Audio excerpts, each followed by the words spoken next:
Have you noticed when checking on Amazon product reviews? You can search for reviews mentioning a few keywords.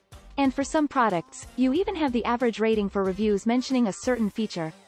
Well, with SimpleX, you can do that and much more, with your own e-commerce reviews, wherever they come from. You don't even need to be listed on Amazon.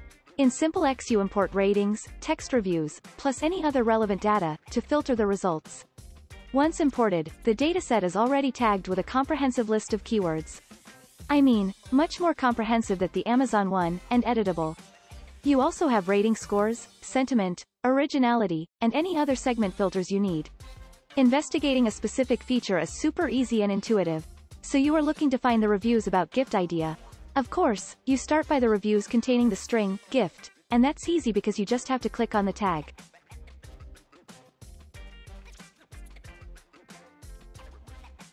But then, just ask SimpleX to complete the work.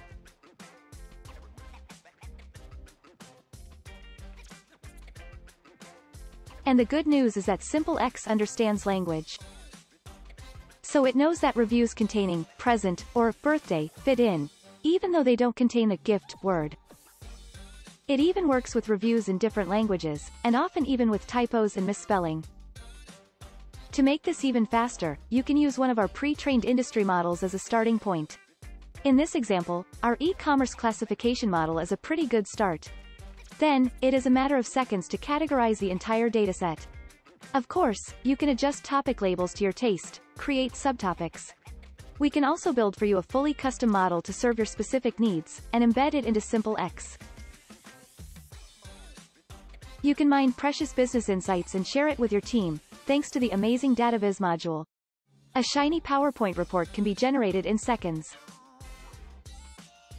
When it comes analyzing your e-commerce reviews, SimpleX is second to none in terms of speed, flexibility and control. SimpleX is your best friend to mine insights from text data. Because spreadsheets are for numbers.